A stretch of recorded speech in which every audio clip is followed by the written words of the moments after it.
walked on this earth and was one of the greatest leaders that we could ever experience. That's cool. I mean, there's not really wrong with saying that. I will actually make some corrections in his statement that he made, talking about Jesus and everything like within us that is within us, but there's a reason for that. So for context, in the back of the video, he basically started off saying how, you know, there's a lot of things within our body composition that represents Jesus, like about our vertebrae, and then I think he talks about the spinal fluid that goes up and how it represents we crucified. All these things are factually true. Like, yes, there are all these things within our bodies that basically mimic our creator God. One statement I caught bro saying was saying how he does believe in Jesus, and he says Jesus, I believe, was an excellent leader or something.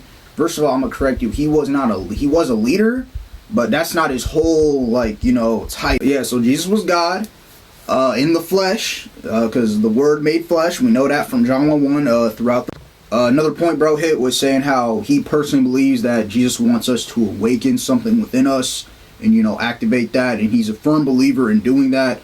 Somewhere along the lines he said that we, like, society and the world should, like, come together. That's me. That sounds very new agey, spiritual type stuff. Like, he acknowledges it, he says he believes it, but the words I want to hear coming from this guy is, you believe, good, but the biggest thing is you are a sinner.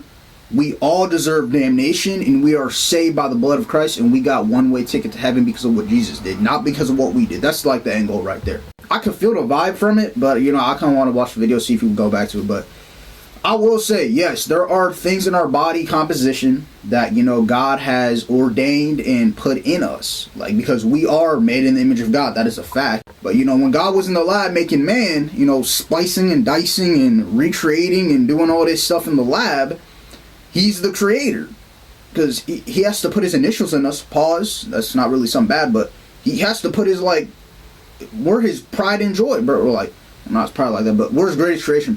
So as co-creators, because we can also create and think and make things and make a table in our minds and manifest that in reality, like, of course he's going to put his initials in us. So there's going to be these things in our bodies, like the genes, bro. It goes so deep to say that you are owned by God. So any atheist out here saying otherwise, you know, that's obviously not up for debate, but they'll debate anyways, let them. That's kind of how I interpret that. That's how I see that, and I think that's how it's placed in the Bible. We got this one verse, I always read it when I'm getting tempted to go on the hub.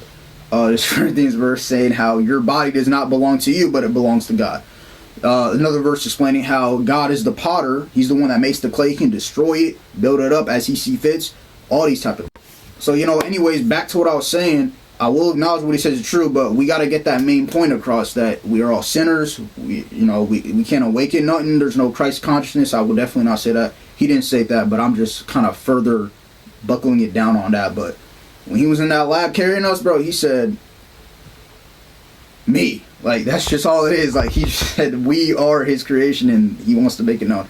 That's the message I would put out, though. So, you know, just hope bro sees this, you know, gets that clarification.